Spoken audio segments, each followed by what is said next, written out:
Hi. ഞാൻ ഇന്നലെ ഇട്ട സ്റ്റോറീൻ്റെ ബാക്കിയുള്ള പാർട്ടാണ് കേട്ടോ ഞാൻ പറയാൻ പോകുന്നത്. അപ്പോൾ ആ സ്റ്റോറീൻ്റെ ഇടയ്ക്കിടയ്ക്ക് കുറച്ച് കാര്യങ്ങൾ വരുന്നുണ്ട്. അത് കേൾക്കാൻ നിങ്ങൾക്ക് ആഗ്രഹമുണ്ടെങ്കിൽ അടിയിൽ കമൻറ്റ് ബോക്സിൽ ഞാനൊരു ലിങ്ക് കൊടുത്തിട്ടുണ്ട്. അതിൽ കയറി എനിക്കൊരു മെസ്സേജ് അയച്ചാൽ മതി കേട്ടോ. അപ്പോൾ ഈ സ്റ്റോറീൻ്റെ ഫുൾ വേർഷൻ നിങ്ങൾക്ക് കേൾക്കാൻ കഴിയും. അപ്പോൾ നമുക്ക് ബാക്കി എന്താണെന്ന് അറിയാമല്ലേ. അങ്ങനെ പരിപാടിയെല്ലാം കഴിഞ്ഞ് അമ്മ പെട്ടെന്ന് ക്ലോക്കിലേക്ക് നോക്കുമ്പോൾ സമയം 9 കഴിഞ്ഞു. അമ്മ ചെറിയ മയക്കത്തിൽ കിടക്കുന്ന ഇക്കയെ തട്ടി ഉണർത്തി.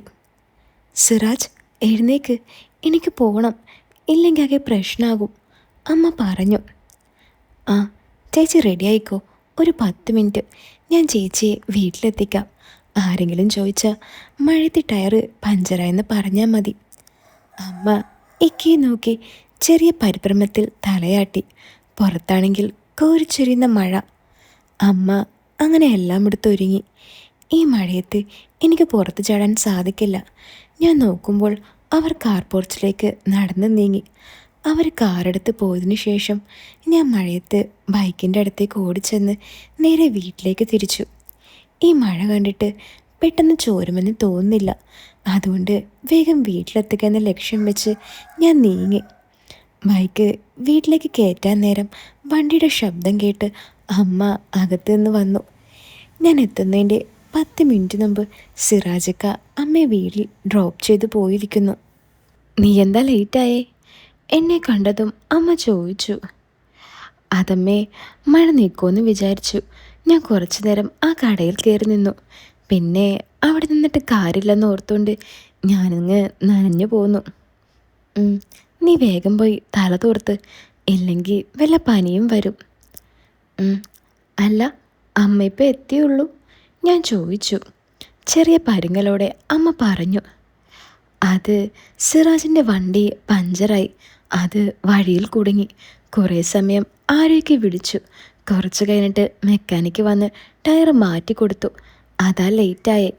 ഞാൻ വേഗം പോയി നിൻ്റെ അച്ഛന് പലഹാരം ഉണ്ടാക്കട്ടെ, ഇല്ലെങ്കിൽ അങ്ങേര് ചൂടാകും.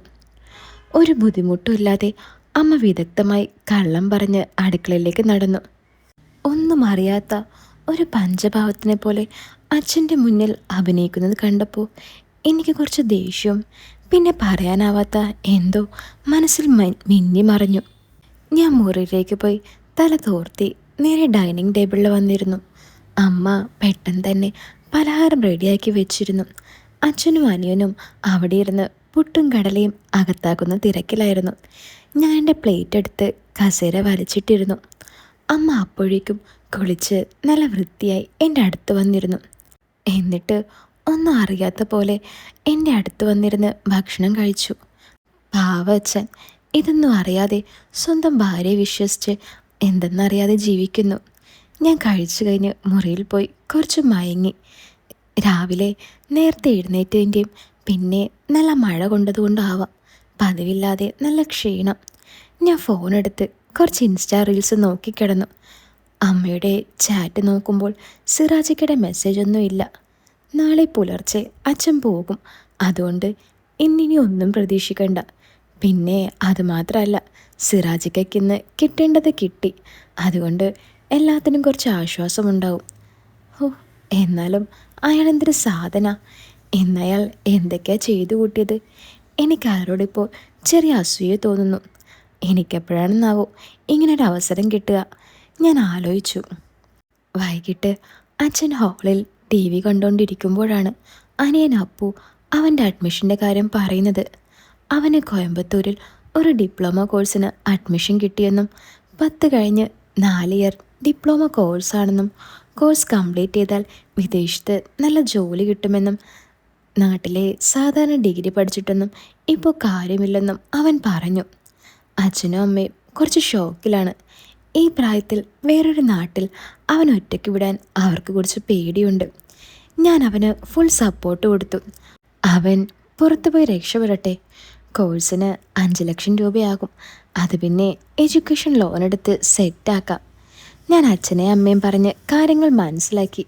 ചെറിയ ആകുലതയോടെ അവർ സമ്മതിച്ചു. അച്ഛൻ പുലർച്ചെ ട്രെയിനിൽ ഡ്യൂട്ടിക്ക് പോയി. ഇനി അടുത്ത വെള്ളിയാഴ്ച രാത്രിയെ വരൂ. അതിൻ്റെ ഉള്ളിൽ അനിയൻ്റെ കാര്യങ്ങൾ ശരിയാക്കുന്നത് മൊത്തം എൻ്റെ തലയിലായി. അഡ്മിഷൻ കിട്ടിയതുകൊണ്ട് ലോണിൻ്റെ കാര്യം ശരിയാക്കി കോയമ്പത്തൂരിലേക്ക് പോകണം. അമ്മ അവൻ്റെ കാര്യങ്ങളോർത്ത് നല്ല ടെൻഷനിലാണ്. രണ്ടാമത്തെ മകനായതുകൊണ്ട് തന്നെ അവനോടാണ് അമ്മയ്ക്ക് കൂടുതൽ ഇഷ്ടം. ആദ്യമായാണ് അവനെ പിരിഞ്ഞു നിൽക്കാൻ പോകുന്നത്. അടുത്ത ദിവസം ഞാൻ അവനെ കോളേജിൽ ചേർക്കാൻ വേണ്ടി പുലർച്ചെ കോയമ്പത്തൂരിലേക്ക് തിരിച്ചു. സിറാജിക്കയോട് ഞാനിന്ന് ലീവാണെന്നും പറഞ്ഞിരുന്നു. കോയമ്പത്തൂരിൽ ഉച്ചയായപ്പോഴേക്കും ഞാനും അനുജനും റെയിൽവേ സ്റ്റേഷനിലെത്തി. പിന്നെ ഒരു ഓട്ടോ പിടിച്ച് കോളേജിലേക്ക് പോയി. അവൻ്റെ അഡ്മിഷൻ കാര്യങ്ങൾ സെറ്റാക്കി നേരെ അവനെ ഹോസ്റ്റലിലാക്കി ഞാൻ തിരിച്ചു. തിരികെ വരുമ്പോൾ അവൻ്റെ മുഖത്ത് കുറച്ച് സങ്കടം ഉണ്ടായിരുന്നു. ഇത്രയും വർഷത്തിൽ ആദ്യമായിട്ടാണ് അവൻ ഞങ്ങളെ പിരിഞ്ഞ് വേറൊരു നാട്ടിൽ ഒറ്റയ്ക്ക് നിൽക്കാൻ പോകുന്നത്. ഞാൻ അവൻ്റെ കയ്യിൽ കുറച്ച് ക്യാഷ് വെച്ച് കൊടുത്ത് അടുത്ത ട്രെയിനിൽ നാട് പിടിക്കാൻ റെയിൽവേ സ്റ്റേഷനിലേക്ക് തിരിച്ചു. അതിൻ്റെ ഇടയ്ക്ക് അമ്മയും അച്ഛനും വിവരങ്ങൾ ഓരോന്നായി ഫോണിൽ വിളിച്ച് അന്വേഷിക്കുന്നുണ്ടായിരുന്നു. അച്ഛനും അമ്മയും കുറച്ച് ടെൻഷനിലാണ്. ഞാൻ അവരെ ഓരോന്ന് പറഞ്ഞ് ആശ്വസിപ്പിച്ചു. വീട്ടിലെത്താൻ രാത്രിയായിരുന്നു. ഞാൻ നന്നായി തളർന്നു. രാവിലെ തുടങ്ങിയ ഓട്ടമാ. ഞാൻ വീട്ടിലെത്തിയതും നേരെ കട്ടിലിൽ കയറി ഉറങ്ങി. രാവിലെയാണ് ബോധം വന്നത്. ചൊവ്വാഴ്ച ആയതുകൊണ്ട് ഇന്ന് ജോലിക്ക് പോകണമെന്ന് ഓർത്തപ്പോൾ ആകെ ഭ്രാന്ത് പിടിക്കുന്നു. മനസ്സില്ലാ മനസ്സോടെ ഞാൻ ഓഫീസിലേക്ക് തിരിച്ചു. അമ്മ കുറച്ച് കഴിഞ്ഞ് ജോലിക്ക് പോയി. ഞാൻ ഓഫീസിൽ ചില ജോലി കാര്യങ്ങളൊക്കെ ചെയ്തിരിക്കുമ്പോൾ സിറാജൊക്കെ എന്നെയും കൂട്ടി ഉച്ചയ്ക്ക് അടുത്തുള്ള ഹോട്ടലിൽ കയറി നല്ല ബിരിയാണി മേടിച്ചു തന്നു. അങ്ങനെ നല്ല കോഴി ബിരിയാണിയും കഴിച്ച് ഞാനും സിറാജിക്കയും ഒന്ന് പുറത്തേക്കിറങ്ങി ആളൊഴിഞ്ഞ ഒരു സ്ഥലത്തേക്ക് നടന്നു. നല്ല ചൂടുണ്ട് പുറത്ത്. അനിയൻ്റെ അഡ്മിഷൻ കാര്യങ്ങളൊക്കെ അന്വേഷിച്ചിരിക്കുമ്പോഴാണ് സിറാജിക്ക എന്നോട് ഒരു കാര്യം പറയുന്നത്. മനു, ഞാനൊരു കാര്യം ചോദിച്ചാൽ നീ എനിക്ക് സാധിച്ചു തരുമോ? അതെന്താ ഇക്ക അങ്ങനെ ചോദിക്കാൻ? ഇതുവരെ ഇക്കയുടെ കൂടെ ഞാൻ നിന്നില്ലേ? ആ, അതെനിക്കറിയാടാ. നീ എനിക്ക് ഒരാഗ്രഹം സാധിച്ചു തരണം. എന്താ അത്? നിൻ്റെ അമ്മയെ ഞാൻ കണ്ടിട്ട് കുറച്ച് ദിവസമായി. നിൻ്റെ അനിയൻ പോകുന്നതും പിന്നെ നിൻ്റെ അച്ഛൻ വീട്ടിലുള്ളത് കൊണ്ടും നിൻ്റെ അമ്മയെ ഒന്ന് കാണാൻ സാധിച്ചിട്ടില്ല. പകലാണെങ്കിൽ ഓരോ കാര്യങ്ങൾ പറഞ്ഞ് നിൻ്റെ അമ്മയ്ക്ക് പോകാൻ ധൃതിയാണ്. ഇക്കയുടെ മനസ്സിൽ എന്താ ഉദ്ദേശിക്കുന്നേ? ഞാൻ ചോദിച്ചു. ഇപ്പോൾ നിൻ്റെ വീട്ടിൽ തിങ്കൾ മുതൽ വ്യാഴം വരെ രാത്രി നീയോ അമ്മയും മാത്രമല്ലേ ഉള്ളൂ. എനിക്ക് നിൻ്റെ വീട്ടിൽ രാത്രി താമസിക്കാൻ നീയൊരു അവസരമുണ്ടാക്കി തരണം. അങ്ങനെയാണെങ്കിൽ പിന്നെ ആരെയും പേടിക്കണ്ടല്ലോ. അയ്യോ ഇക്ക, അത് റിസ്ക് അല്ലേ? ആരെങ്കിലും കണ്ടാൽ അത് പ്രശ്നമാകും. പിന്നെ അമ്മ ഇതിനൊന്നും സമ്മതിക്കുമെന്ന് തോന്നുന്നില്ല. നീ പേടിക്കണ്ടടാ, ഞാൻ ബൈക്കിലേ വരൂ. കുറച്ച് ലേറ്റായി വീട്ടിൽ വന്നാൽ ആരും കാണില്ല. അമ്മ സമ്മതിക്കും. നീ ഒന്ന് ശ്രമിക്കേ. ശരി, ഞാൻ നോക്കാം. പക്ഷേ എന്ത് കാരണം പറഞ്ഞാൽ ഞാൻ ഇക്കയെ വീട്ടിൽ താമസിക്കാം? എടാ നീ പറ. എൻ്റെ വീട്ടിൽ ഷോർട്ട് സർക്യൂട്ടായി, ഇലക്ട്രിക്കലെല്ലാം കംപ്ലൈൻ്റായി. അതുകൊണ്ട് 1 വീക്കാകും അത് റെഡിയാകാനെന്ന്. അതുവരെ താമസിക്കാൻ വേണ്ടിയാണെന്ന് ഒരു കള്ളം പറ. നിൻ്റെ അമ്മ അത് വിശ്വസിച്ചോളൂ. എന്നാൽ ഞാൻ വീട്ടിൽ കാര്യം പറഞ്ഞ് സെറ്റാക്കാം. ഇക്ക നേരെ വീട്ടിലേക്ക് പോരും. ഞാൻ അതും പറഞ്ഞ് ഓഫീസിലേക്ക് പോയി. ഇന്ന് രാത്രി വീട്ടിൽ നടക്കുന്ന കാര്യങ്ങൾ ഓർത്തപ്പോൾ എനിക്ക് കുളിര് കോരി. അച്ഛനും അമ്മയുമുള്ള ആ വീട്ടിൽ ഇപ്പോൾ വേറൊരാൾ എന്നോർത്തപ്പോൾ എനിക്ക് എന്തോ പോലെയായി. ജോലിയൊക്കെ തീർത്ത് ഞാൻ വേഗം വീട്ടിലേക്ക് ചെന്നു. അമ്മ വാതിൽ തുറന്ന് എന്നെ നോക്കി ചിരിച്ചുകൊണ്ട് അകത്തേക്ക് നടന്നു. അമ്മയോട് സിറാജിക്കയുടെ കാര്യം പറയണം. എന്തായിരിക്കും അമ്മയുടെ പ്രതികരണം എന്നോർത്ത് എനിക്ക് ചെറിയ ടെൻഷനുമുണ്ട്. ഞാൻ മുറിയിൽ പോയി കുളിച്ച് ഡ്രസ്സ് മാറി വന്ന് ഹാളിലിരുന്നു. അപ്പോഴാണ് അമ്മയുടെ മുറിയിൽ വെച്ച ക്യാമറയുടെ കാര്യം എനിക്ക് ഓർമ്മ വന്നത്. ഞാൻ അമ്മയെ അവിടെയെല്ലാം തിരക്കി. അമ്മ മുറിയിലില്ല. പുറത്തെവിടെയാണെന്ന് മനസ്സിലാക്കി ഞാൻ വേഗം മുറിയിൽ ചാർജിരുന്ന ക്യാമറ അലമാരയുടെ മുകളിൽ ഒളിപ്പിച്ചു വെച്ചിരുന്നെടുത്ത് എൻ്റെ മുറിയിൽ ചാർജിലിട്ടു. ചാർജിങ് കഴിഞ്ഞ് അമ്മ കാണാതെ മുറിയിൽ ഒളിപ്പിച്ചു വെച്ച എന്ന് അവിടെ എന്താ നടക്കുന്നതെന്ന് നല്ല ക്ലാരിറ്റിയോടെ കാണാം എന്ന് ഞാൻ ആശിച്ചു. ഞാൻ ഫുഡ് കഴിക്കാനായി ഡൈനിങ് ടേബിളിലിരുന്നു. അമ്മ നല്ല ചപ്പാത്തിയും കറിയും ഉണ്ടാക്കി വെച്ചിട്ടുണ്ട്. അമ്മ വന്ന് എൻ്റെ അടുത്തിരുന്നു. ഞങ്ങൾ ഫുഡ് കഴിച്ച് ഓരോരോ വിശേഷങ്ങൾ പറഞ്ഞുകൊണ്ടിരുന്നു. അനിയൻ വീട്ടിലില്ലാത്തതിൻ്റെ ആദി അമ്മയ്ക്ക് നന്നായി ഉണ്ട്. ഞാൻ മെല്ലെ സിറാജിക്കയുടെ കാര്യം അവതരിപ്പിക്കാൻ തീരുമാനിച്ചു. അമ്മേ, നമ്മുടെ സിറാജിക്ക 1-2 ദിവസം ഇവിടെ ഉണ്ടാകും. പുള്ളിയുടെ വീട്ടിൽ എന്തോ വർക്ക് നടക്കുന്നതുകൊണ്ട് അവിടെ താമസിക്കാൻ പറ്റില്ല. അപ്പോൾ പിന്നെ ഇവിടെ തങ്ങിക്കോളാൻ ഞാൻ പറഞ്ഞു. ഏ, നീ ആരോട് ചോദിച്ചിട്ടാടാ സിറാജിനോട് വരാൻ പറഞ്ഞത്? അച്ഛൻ അറിഞ്ഞാൽ പിന്നെ നിനക്കറിയാലോ. അമ്മേ, തൽക്കാലം അച്ഛനോട് പറയണ്ട. പുള്ളി 2 ദിവസം കഴിഞ്ഞാൽ പോകും. പിന്നെ അപ്പുവിൻ്റെ മുറി ഫ്രീ അല്ലേ, അമ്മ പേടിക്കണ്ട. അമ്മ കുറച്ച് ടെൻഷനിലാണ്, എന്നാൽ കൂടുതൽ എതിർപ്പൊന്നുമില്ല. അമ്മയുടെ മുഖത്ത് ചെറിയ പരിഭ്രാന്തിയും ഞാൻ ശ്രദ്ധിച്ചു. ഞാൻ ഫുഡ് കഴിച്ച് മുറിയിൽ ചെന്നു. ക്യാമറ ഫുൾ ചാർജായിട്ടുണ്ട്. അമ്മ അടുക്കളയിൽ എന്ത് ജോലി ചെയ്യുന്ന തിരക്കില്ല. ഞാൻ പതിയെ ശബ്ദമുണ്ടാക്കാതെ അമ്മയുടെ മുറിയിൽ കയറി ക്യാമറ പഴയ സ്ഥാനത്ത് സ്ഥാപിച്ചു. സമയം 10 കഴിഞ്ഞു. മുറ്റത്ത് സിറാജിക്കയുടെ ബൈക്ക് കണ്ട് ഞാൻ വാതിൽ തുറന്ന് പുള്ളിയെ അകത്തേക്ക് ക്ഷണിച്ചു. അമ്മ അടുക്കളയിൽ പാത്രം കഴുകി വെക്കുന്ന തിരക്കിലാണ്. ഞാൻ സിറാജിക്ക് അപ്പുവിൻ്റെ മുറി കാണിച്ചു കൊടുത്തു. പുള്ളി ഫുഡൊക്കെ കഴിച്ചാണ് വന്നത്. പുള്ളി മുറിയിൽ കയറി കതകടച്ചു. കുളി കഴിഞ്ഞ് സിറാജിക്ക ഹോളിലേക്ക് വന്നിരുന്നു. നല്ല പെർഫ്യൂമിൻ്റെ മണം അവിടെ ആകെ പരന്നു. ഞാനും അമ്മയും ചിരിച്ചുകൊണ്ട് സിറാജിക്കയെ നോക്കി. സ്മിതേച്ചി, ഞാൻ വന്നത് ബുദ്ധിമുട്ടായില്ലല്ലോ? വേറൊരു നിവൃത്തിയില്ലാത്തതുകൊണ്ടാണ്. ഞാൻ 2 ദിവസം കഴിഞ്ഞ് പോകും, സിറാജിക്ക അമ്മയോട് പറഞ്ഞു. ഏയ്, അത് കുഴപ്പമില്ല സിറാജ്. സിറാജ് ഫുഡ് കഴിച്ചിരുന്നോ? ആ, കഴിച്ചു ചേച്ചി. എന്നാൽ പിന്നെ ഞാൻ മുറിയിലേക്ക് പോവാം. അത് പറഞ്ഞ് സിറാജിക്ക മെല്ലെ മുറിയിലേക്ക് നീങ്ങി. ഞാനും അമ്മയും ലൈറ്റ് ഓഫ് ചെയ്ത് അവരുടെ മുറിയിലേക്ക് പോയി.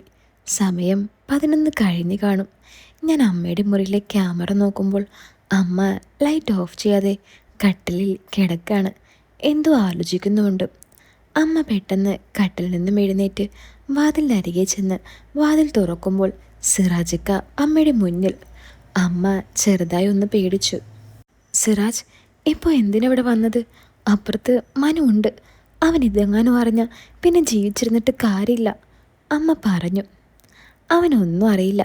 ചേച്ചി ഒന്ന് മിണ്ടാതിരുന്നാൽ മതി. വേണ്ട സിറാജ്, ഞാൻ പറയുന്നൊന്ന് കേക്ക്. പക്ഷെ സിറാജക്ക അമ്മ പറയുന്നൊന്നും കേട്ടില്ല. പതിയെ അവരങ്ങ് തുടങ്ങി. ഞാനതെല്ലാം ക്യാമറയിൽ കൂടി കണ്ടു. ഏകദേശം 1 മണിക്കൂർ കഴിഞ്ഞാണ് സിറാജിക്ക ആ മുറി വിട്ടു പോയത്. അപ്പോൾ തന്നെ ഞാനൊരു കാര്യം തീരുമാനിച്ചു. ഇനി എന്തൊക്കെ വന്നാലും എനിക്കും അത് വേണം. അതിനുള്ള ആലോചനയാണ് ഞാൻ. അങ്ങനെ എന്തൊക്കെ ആലോചിച്ചു കൂട്ടി ഞാൻ ഉറങ്ങിപ്പോയി. പിറ്റേ ദിവസം ഞാൻ ഒന്നും അറിയാത്ത പോലെ അടുക്കളയിലേക്ക് അമ്മയെ തിരക്കി നടന്നു. അമ്മ ഓഫീസിൽ പോകാനുള്ള തിരക്കിലാണെന്ന് എനിക്ക് മനസ്സിലായി. ഞാൻ അമ്മയോട് ചോദിച്ചു, അമ്മേ, സിറാജിക്ക എവിടെ? ആ, മനു, നീ എഴുന്നേറ്റോ? സിറാജ് പുലർച്ചെ തന്നെ പോയി. രാത്രി വരാമെന്നും പറഞ്ഞു. അമ്മ ഒന്നും അറിയാത്ത പോലെ പറഞ്ഞുകൊണ്ട് ചായ എടുത്ത് മേശപ്പുറത്തേക്ക് നടന്നു. ഞാൻ ഓഫീസിൽ പോകാനായി ഒരുങ്ങി. എൻ്റെ മനസ്സിൽ എങ്ങനെയെങ്കിലും ഞാൻ ഉദ്ദേശിച്ച കാര്യം നടക്കണമെന്നായിരുന്നു. എന്നും സിറാജിക്ക വരും. എനിക്കിപ്പോൾ ഇക്കയോട് കുറച്ച് അസൂയ തോന്നുന്നു. ശരിക്കും പറഞ്ഞാൽ സിറാജിക്ക എന്ത് ഭാഗ്യവാനാണ്. ഞാൻ ഓഫീസിലേക്ക് പോയി. സിറാജിക്ക നല്ല സന്തോഷത്തിലാണ്. ഒരു ചിരിയോടെയാണ് സിറാജിക്ക അവിടെ ക്യാബിലിരിക്കുന്നത്. ഞാൻ പതിവ് പോലെ ജോലിയിൽ മുഴുകി. ഇപ്പോൾ ഫീൽഡ് വർക്കൊന്നും ഇല്ലെങ്കിലും ഓഫീസിലും നല്ല തിരക്കാണ്. ഒരുപാട് ക്ലയൻസ് ഓരോ പ്രശ്നങ്ങൾ പറഞ്ഞ് വിളിക്കും. ഞാൻ ജോലി കഴിഞ്ഞ് വീട്ടിലേക്ക് തിരിച്ചു. സമയം 6 കഴിഞ്ഞ് കാണും. ഇന്ന് എങ്ങനെയെങ്കിലും ഞാൻ ഉദ്ദേശിച്ച കാര്യം നടത്തിയെടുക്കണം എന്ന് ഞാൻ തീരുമാനിച്ചു. എന്ത് സംഭവിച്ചാലും ഇന്നെനിക്ക് അത് വേണം. വീട്ടിൽ അമ്മയുണ്ട്. ജോലി കഴിഞ്ഞ് വന്നതേ ഉള്ളൂ. ഞാൻ അമ്മയുടെ അരികിലേക്ക് നടന്നു. ആ, നീ ഇന്ന് നേരത്തെ വന്നോ? എന്നെ കണ്ടതും അമ്മ ചോദിച്ചു. അതെ, ജോലി വേഗം കഴിഞ്ഞു, അതാ, ഞാൻ പറഞ്ഞു. അല്ലടാ, സിറാജ് ഇന്നും വരുന്നുണ്ടോ? ആ, ലേറ്റാവുമെന്ന് പറഞ്ഞു. എന്തായാലും പുള്ളി വരും. നിനക്ക് ചായ വേണോ? വേണ്ട, ഞാൻ വരുന്ന വഴിക്ക് കുടിച്ചു. ആ, എന്നാ ഞാൻ പോട്ടേടാ. ഇന്ന് കടയിൽ നല്ല തിരക്കായിരുന്നു. നല്ല ക്ഷീണം, ഒന്ന് കിടക്കട്ടെ. അമ്മ അതും പറഞ്ഞ് മുറിയിലേക്ക് നടന്നു. എനിക്കാണെങ്കിൽ ഇനി കൂടുതൽ പിടിച്ചു നിൽക്കാനായില്ല. ഞാൻ അമ്മയുടെ പുറകെ മുറിയിലേക്ക് നടന്നു. ഞാൻ നടന്നു വരുന്നത് കണ്ട് അമ്മ എൻ്റെ മുഖത്തേക്ക് നോക്കിക്കൊണ്ട് ചോദിച്ചു, എന്താ മനു, എന്തെങ്കിലും വേണോ? ഞാൻ ചെറിയ ടെൻഷനിൽ അമ്മയോട് പറഞ്ഞു, അമ്മേ, അമ്മയ്ക്കും സിറാജിക്കുമായി എന്താ ബന്ധം? ഏ, അതെന്താടാ അങ്ങനെ ചോദിക്കാൻ? നിന്റെ മുതലാളി അത്ര തന്നെ. അമ്മേ, എനിക്കറിയാം, അമ്മ ഇനി എന്നോടൊന്നും ഒളിക്കണ്ട. അമ്മയുടെ മുഖം ആകെ മാറി, നന്നായി പേടിച്ചു. ഡാ, നീ എന്തായി പറയുന്നേ? അമ്മ കിടന്ന് പരുങ്ങണ്ട, എനിക്ക് എല്ലാ ചുറ്റിക്കളിയും അറിയാം. ഞാനത് അച്ഛനോട് പറയാനുള്ള ഒരുക്കത്തിലാണ്. അയ്യോ മോനെ മനു, അമ്മയ്ക്ക് ചെറിയൊരു തെറ്റ് പറ്റിയതാടാ, നീ ക്ഷമിക്ക്. അച്ഛനറിഞ്ഞാൽ എന്നെ കൊല്ലും, പിന്നെ നമ്മുടെ കുടുംബവും തകരും. നിനക്ക് ഒരനിയനുള്ളതല്ലേ, അവൻ അറിഞ്ഞാൽ എന്താവും അവസ്ഥ? അമ്മ ചെറിയ കണ്ണീരോടെ എന്നോട് പറഞ്ഞു. അപ്പോൾ ഇന്നിവിടെ നടക്കാൻ പോകുന്ന കാര്യങ്ങൾ നിങ്ങൾക്ക് കേൾക്കാൻ ആഗ്രഹമുണ്ടെങ്കിൽ അതിലെ കമൻറ്റ് ബോക്സ് ഒന്ന് ചെക്ക് ചെയ്യട്ടോ. അതിൽ കൊടുത്തിരിക്കുന്ന ലിങ്കിൽ കയറി എനിക്കൊരു മെസ്സേജ് അയച്ചാൽ മതി കേട്ടോ. അപ്പോൾ നിങ്ങൾക്ക് ഈ കഥ മുഴുവനായിട്ടും കേൾക്കാൻ സാധിക്കും. അപ്പോൾ വീഡിയോ ഇഷ്ടപ്പെട്ട വീഡിയോ ഒന്ന് ലൈക്ക് ചെയ്യാനും ചാനൽ ഒന്ന് സബ്സ്ക്രൈബ് ചെയ്യാനും മറക്കല്ലേ. അപ്പോൾ പുതിയൊരു കഥയായിട്ട് നമുക്ക് വീണ്ടും കാണാം. എല്ലാവരും കാത്തിരിക്കുക.